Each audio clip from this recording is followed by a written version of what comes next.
croeso i Amser Storion. Heddiw, dwi'n mynd i darllen Y Tri Mochyn Bach gan Heather Amery Stephen Cartwright. Unwaith, roedd na mami mochyn a 3 babi mochyn. Does dim lle yn fy ni i 3 mochyn bach, meddai mami mochyn. Rhaid i chi fynd allan i'r byd mawr. Ewch i codi tŷ, meddai mami mochyn, ond peidiwch agor y drws i'r blaidd mawr cas. Mae'n hoffi bwyta moch bach. Dyna nhw, cerdded lawr y stryd. Dyma'r mochyn bach gyntaf yn gweld dyn yn cario llwyth o wellt. Gaf i wellt, gyfynnodd y mochyn.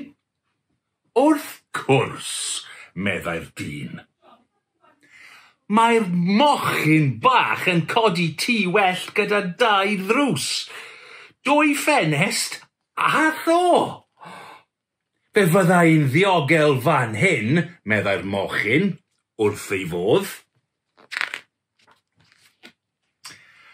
Dyma'r ail fochyn bach yn gweld dyn yn cario llwyth o goed.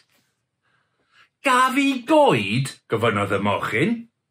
Wrth gwrs, meddai'r dyn. Mae'r mochyn bach yn codi tŷ coed gyda waliau cryf, 2 ddrws, 2 ffenest a simne. Fe fyddai un ddiogel fan hyn, meddai'r mochyn wrth ei fodd. Dyma'r trydydd mochyn bach yn gweld dyn yn symud llwyth o frics.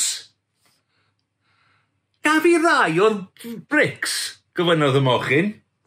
Wrth cwrs, meddai'r dyn. Mae'r mochyn bach yn codi tŷ brics gyda'i waliau trwchus, 2 ddrws, 2 ffenest a simne. Does dim ofn y blaidd mawr cas arno I, meddai'r mochyn. Dyma'r blaidd yn dod at tŷ wellt. Gad fi fewn, meddai. Na, wir, meddai'r mochyn. Ond mae'r blaidd yn chwythu a chwythu, nes dymchwel y tŷ.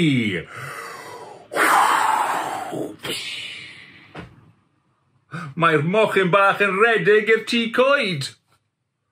Ond dyma'r blaidd yn dod. Gad fi fewn, meddai'r blaidd. Na, wir, meddai'r moch. Mae'r blaidd yn chwythu a chwythu, nes dymchwel y tŷ. Mae'r 2 fochyn bach yn rhedeg I mewn i'r tŷ brics, ond dyma'r blaidd yn dod. Gad fi fewn, meddai. Na, wir, meddai'r moch.